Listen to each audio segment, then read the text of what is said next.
E não que isso soe negativo, mas se você realmente quer ter um relacionamento com Deus, é melhor você se preparar para algumas rejeições. Porque você as terá. Isso não nos incomoda tanto, a menos que sejam pessoas que amamos. Eu faço o que eu faço porque eu vi o poder de Deus transformar a minha própria vida. E Ele vai fazer isso por você. A chave de tudo é encontrada na Palavra de Deus. Eu sou Joyce Meyer e eu acredito que Deus pode curá-lo em todas as áreas que você sofre. Hoje eu vou ensinar sobre os perigos de ser alguém que agrada a todos. Então, essa é uma área única porque nós queremos agradar as pessoas. E há até uma escritura que diz que nós devemos viver para agradar as pessoas, mas temos que ter cuidado para que agradar as pessoas não signifique que acabamos não agradando a Deus. Então, nada é melhor do que ajudar as pessoas, servir as pessoas, fazer coisas para as pessoas. Isso precisa ser parte ativa de todos nós. Ninguém aqui deveria ter a atitude de, bem, eu só vou fazer o que eu quiser e não importa se afeta os outros ou não. Nós temos que entender que tem pessoas no mundo que vão tirar vantagem de nós. Tem pessoas que são manipuladoras e controladoras, que usam e abusam e temos que ter cuidado com esse tipo de gente, mas também temos que nos certificar de que não temos a doença do agradar, onde temos tanto medo de sermos rejeitados, que nós sempre fazemos o que a outra pessoa quer que façamos, não importa o que nós queiramos ou nós sintamos que devemos fazer. Alguns de vocês têm um problema real com isso, alguns de vocês talvez nem tanto, mas eu não vejo por que todos aqui não poderiam se beneficiar dessa mensagem hoje? Então, Pai, te agradecemos por nos ajudar e por nos libertar. Você costuma se ver dizendo sim quando alguém lhe diz para fazer um favor e depois você se arrepende disso? Talvez você tenha dito sim enquanto seu coração gritava não. E aí você acaba se sentindo vítima e fica ressentido. Você é altruísta com as falhas? Você se sente culpado quando diz não? Sabe, quem agrada às pessoas pode ser pessoas que muitas vezes tiveram afeto e o amor negados em sua infância, ou que só receberam afeto quando estavam sendo úteis, ou estavam fazendo exatamente o que todos queriam que fizessem. Na minha própria infância, por alguma razão, acho que porque meu pai era muito infeliz consigo mesmo. E sabe, as pessoas infelizes querem fazer outras pessoas infelizes. Não há nada que irrite mais uma pessoa infeliz do que estar perto de uma pessoa feliz. É verdade, eles simplesmente não gostam. E assim, o meu pai nunca gostou muito de diversão ou risadas. E eu me lembro de quando eu era pequena, de ter problemas por rir e assim, eu aprendi que eu sempre era aceita quando eu estava trabalhando, quando eu estava realizando, quando eu estava fazendo algo para uma outra pessoa, mas que o que eu queria fazer não parecia ter muito valor. Então, eu me tornei o que o mundo chama de workaholic, pensando que tirava todo o meu valor e mérito do meu trabalho. Agora, minha personalidade natural é motivada pela realização. Então eu talvez tenha um duplo problema, porque eu sou motivada nesta direção e eu sou uma líder, eu tenho muito a fazer e sou séria, focada e tudo isso é muito bom. Mas por causa desse passado que eu tive, da rejeição, eu também tive que ter cuidado para não fazer coisas que eu sinto que talvez Deus não queira que eu faça só porque não quero deixar ninguém bravo comigo, ou se eu não quero decepcionar, ou eu não quero que eles não gostem de mim. Alguém entende o que estou falando neste lugar aqui hoje? Ok.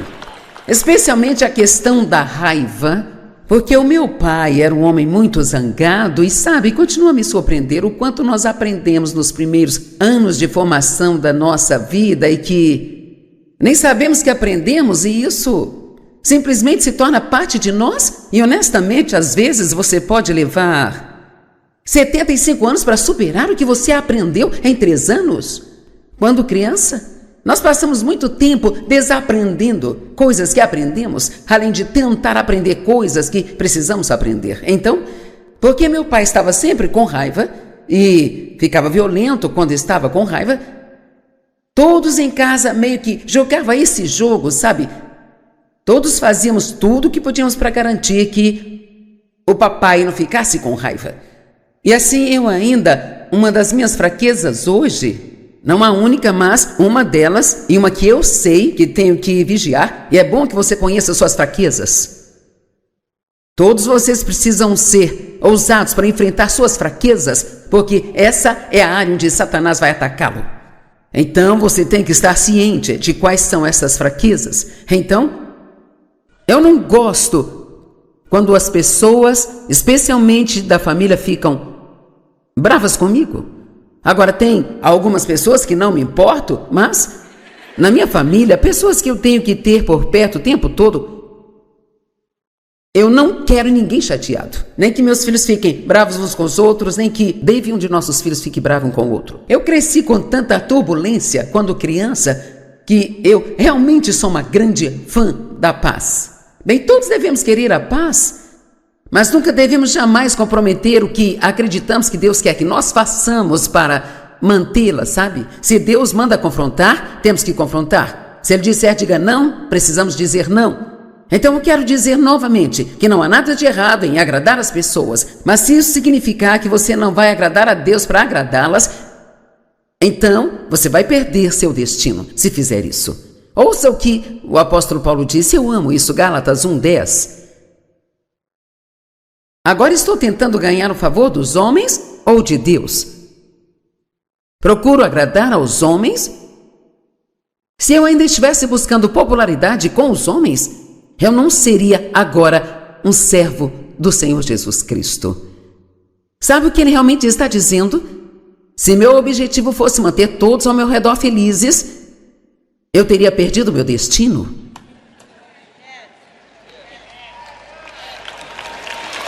Amém? Sabe, isso é uma coisa forte para se pensar. Fico imaginando quantas pessoas já viraram as costas para servir a Cristo, porque se fizessem isso, significaria a perda de amizades ou elas não poderiam mais fazer parte do grupo. E de fato, aqui está uma escritura que apoia isso. João, capítulo 12, versos 42 e 43. No entanto, apesar disso, muitos dos homens líderes, as autoridades e os nobres creram e confiaram em Jesus. Mas por causa dos fariseus, eles não o confessaram, por medo de que, se o reconhecessem, eles fossem expulsos da sinagoga. 43, porque amavam a aprovação e louvor e a glória que vem dos homens, em vez de e mais do que a glória que vem de Deus. Eles valorizavam seu crédito com os homens mais do que o crédito com Deus. Essas eram pessoas que acreditavam em Jesus, mas elas não falavam abertamente, elas não seguiam abertamente num relacionamento completo com Deus, porque elas tinham medo de serem convidadas a saírem da igreja. Bem, quando Deus tocou a minha vida em 1976 e me chamou para ensinar, eu fui cheia do Espírito Santo e fiquei tão empolgada com Deus. Sabe, quando as pessoas que estão empolgadas com Deus, realmente empolgadas com Deus, e estão com pessoas que não estão realmente empolgadas com Deus, elas vão chamar você de fanático, de louco. Você está exagerando, você foi longe demais, é uma aberração religiosa. Bem, ninguém gosta disso. E honestamente, quando você se empolga com Deus e seus amigos não estão animados com Deus, até mesmo seus amigos na igreja, nem todo mundo que vai à igreja está animado com Deus. Amém? Muitas pessoas só vão porque é isso que fazem ou aquilo é um dever, mas elas não querem estar lá. Chegam atrasadas, mal podem esperar que acabe, dormem a maior parte do tempo, brincam no celular. Isso não significa nada para Deus, nada mesmo. Mas posso garantir que se você ficar animado e as pessoas à volta não estiverem, então elas vão querer se livrar de você ou tentar mudá-lo e fazer com que você se comprometa e seja como elas. E se você realmente quer servir a Deus plenamente, agora ouça o que vou dizer, e não que isso soe negativo, mas se você realmente quer ter um relacionamento com Deus, é melhor você se preparar para algumas rejeições. Porque você as terá. Isso não nos incomoda tanto, a menos que sejam pessoas que amamos.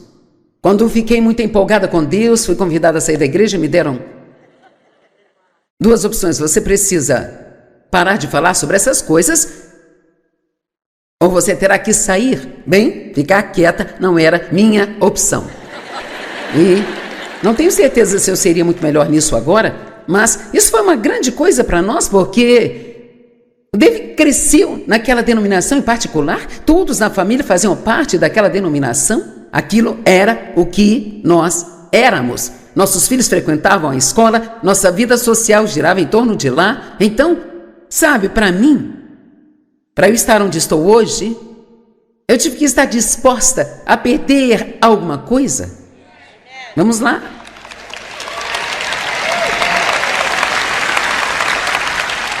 A Bíblia diz que se você quiser ganhar uma vida mais alta, terá que perder a mais baixa. E se você agarrar a vida mais baixa, perderá a vida mais alta. E eu posso te dizer agora, se os seus amigos ou a sua família estão te mandando uma mensagem silenciosa de que você ficará sem o afeto deles, se você continuar fazendo essas coisas de Jesus, então, deixe-me dizer, eles não te amam e não são amigos seus, e é melhor você saber disso agora do que mais tarde.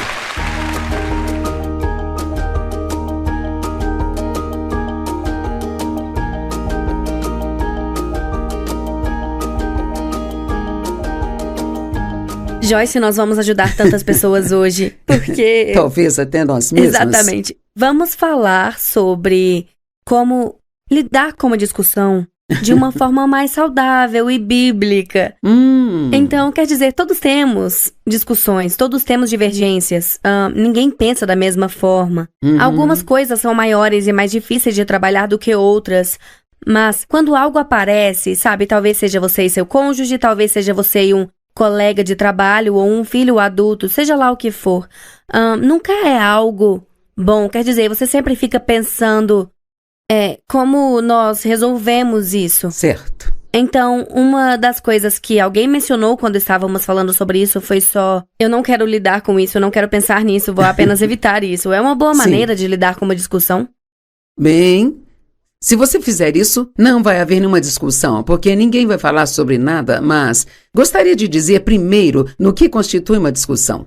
Sabe, só discordar sobre algo não precisa se tornar uma discussão. Às vezes, eu digo ao Dave, tivemos uma discussão sobre isso ou aquilo, ele diz, não, estávamos discutindo, apenas falamos sobre isso. Sim. E, sabe, o problema de discutir, isso é quando você começa a ficar falando em voz alta, sabe? Quanto mais alto você fala, então pode se tornar uma discussão. Ou quando suas palavras começam a ferir. Ou quando suas palavras começam a ferir, mas eu acho que algumas das diretrizes de como ter uma conversa que não precisa se tornar uma discussão ruim é, antes de tudo, saber quando se calar. Ok, sabe? Isso é bem difícil. Sim. Isso não é nada fácil. Às vezes, você pode evitar muitas discussões simplesmente não tendo que dar a sua opinião. E algumas pessoas são tão opinativas que tem que ter uma opinião sobre tudo, sabe? E quando você é casado com alguém por muito tempo, você aprende onde você ganha e onde você não vai ganhar. E assim, há certas coisas com Dave que eu acabei aprendendo apenas não... Se você tem uma opinião, guarde-a para si mesmo, porque dizer alguma coisa só vai fazer com que ele diga alguma coisa, aí eu digo outra coisa, e ele responde outra coisa, e aí as oitavas da nossa voz vão continuar subindo. Então, e pode não servir para nada. Isso pode não servir para nada, e assim... A segunda coisa que eu diria é que você precisa ter um pouco de humildade. Nem sempre você tem que assumir que está certo. Todos achamos que estamos certos, mas tenho um ensino chamado acho que estou certo, mas posso estar errado. E até mesmo pensar, bem sabe, eu sinto que eu estou certa, acho que estou certa, mas posso estar errada. Sabe, isso por si só pode te ajudar a ter uma conversa decente sobre algo. Certo. Porque, sabe, se você não quiser ouvir o que a outra pessoa tem a dizer, então você tem uma mente fechada e é só orgulho porque você já assumiu que está certo, então não faz sentido. Então, tente ouvir com o coração aberto para aprender algo na conversa. E a Bíblia diz que você é um tolo se não fizer isso. Sabe, que você tem que ouvir o que o outro está dizendo, porque todos temos coisas a aprender e todos nós precisamos aprender a ouvir e não achar que é o fim do mundo se descobrirmos que estamos errados sobre algo. Mas, sabe, se você pensar sobre isso, Dave e eu estamos casados há 56 anos, e eu me lembro do quanto costumávamos a discutir, mas agora isso é muito, muito raro. E assim, muito disso vinha das coisas que estávamos dizendo. Nem sempre você tem que ter uma opinião, e se você tem uma opinião, você nem sempre tem que expressá-la. Muitas vezes podemos evitar muitas coisas apenas nos calando, sabe? E mesmo que você esteja numa conversa e percebe que ela está indo na direção errada, esse é o momento de simplesmente, sabe, você pode acabar com isso não tendo mais nada a dizer. Sabe, se eu acho que Dave está errado sobre algo, nem sempre tenho que dizer que acho que está errado. Posso só ficar calada, porque muitas vezes, o que importa? Porque, sabe, porque veja, o nosso filho Dave diz algo, o que eu acho que é muito interessante. Ele disse, eu finalmente aprendi que estar certo é altamente superestimado. Então, quando você pensa sobre isso, por que é tão importante para nós acharmos que estamos certos? O quê? Sim. Sabe, talvez seja porque nos sentimos tão errados sobre nós que queremos ter apenas um pouco desse nos sentir certos. E realmente, se você está confiante e seguro, você não precisa tentar convencer a ninguém de que está certo. E provavelmente, a principal questão que é um problema no casamento é a comunicação. As pessoas não sabem como se comunicar respeitosamente. O que acabei de dizer é a chave. Não sabemos como nos comunicar respeitosamente. E assim, se tem uma opinião diferente da sua, então, eu não... Sabe, se eu não estou procurando uma solução, mas estou apenas procurando te convencer de que eu estou certa... Certo. Então, isso não vai dar certo. Sim. E assim, humildade, aprender a ficar quieta. O que você aprendeu? É muito interessante porque eu cresci em uma família que nós tínhamos debates saudáveis. E, sabe, nós gostávamos disso, falávamos de política e de várias coisas. E não era uma confusão. E se fosse para esse lado, então, nós parávamos, sabe? Porque se não está servindo para nada de bom, então não adianta continuar. Mas, meu marido Tim não cresceu em uma atmosfera como essa, então, quando nós começávamos a fazer isso, ele ficava desconfortável e achava que isso não era bom. Então eu tive que aprender a me ajustar para não deixá-lo desconfortável. E ele teve que aprender a se ajustar um pouco. Então nós conseguíamos falar sobre as coisas de uma forma saudável. Então eu aprendi muito com esse processo e nem sempre por tudo ser sempre muito bom, mas através de algumas discussões que não deveriam... Sim. Nem necessariamente tinham que chegar a esse ponto, mas há coisas importantes sobre as quais nós tivemos que aprender a falar de forma saudável e produtiva. E o que você disse sobre respeito e fazer isso em amor é um ponto muito fundamental. Sabe, realmente, todo mundo tem direito à sua opinião. E nós precisamos de respeitar o direito deles de ter uma opinião. E eu cresci em uma casa cheia de discussões, sabe? Mas nada disso era um debate saudável. Era tudo porque meu pai era um homem iracundo e...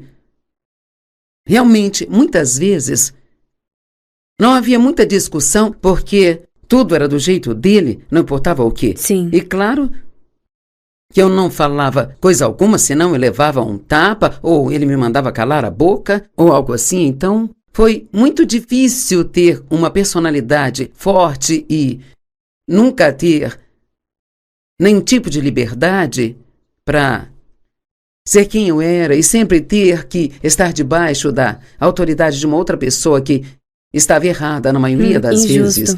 Sim, justo, mas ele nunca admitia. Sim. E eu acho que, ao sair daquela situação, eu estava tão cheia de querer expressar a minha opinião, que então eu achava que tinha que ter uma opinião sobre tudo e eu provocava o Dave. Eu sabia que eu tinha me casado com o senhor certo, só não sabia que seu primeiro nome era sempre... E sabe, honestamente, eu não estou pegando no pé dos homens. Eu acredito que isso é algo que Deus pôs neles. Eles podem ter um pouco de desequilíbrio, mas a maioria dos homens sempre acha que está certo. Sobretudo, eu não sei se tinha assim, mas... Vou ser completamente honesta. Tim é um pouco assim, mas talvez eu seja mais assim do que ele. Sim, bem... Assim, você me conhece, então. Quero dizer, eu estou sempre disposta a dizer sinto muito. Porque eu não suporto contenda. Sabe, eu cresci em uma casa de contendas e, claro, tivemos muito disso em nosso casamento nos primeiros anos, mas eu aprendi que a contenda é realmente perigosa. É mesmo. Deus só pode trabalhar em uma atmosfera de paz. E se nós queremos que nossas vidas sejam abençoadas, precisamos aprender a navegar pelas diferenças de opinião. Pacífica e respeitosamente. Sim. E você pode... A união não significa que vocês sempre pensam da mesma maneira sobre tudo, sabe? Mas eu só... Esse é um ponto importante. E eu continuo voltando ao respeito. E é muito importante falar com as pessoas com um tom respeitoso.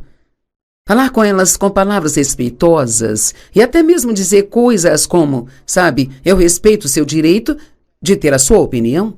Sabe, Dave e eu aprendemos a discordar de forma agradável. Você não precisa... Exatamente, sim. Você não...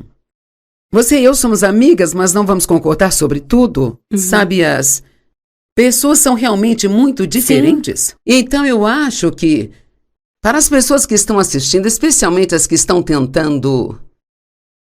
Quando você é casado, tem que falar sobre as coisas. Não dá para não falar. E nem sempre vocês vão pensar da mesma forma com relação a tudo. Sabe?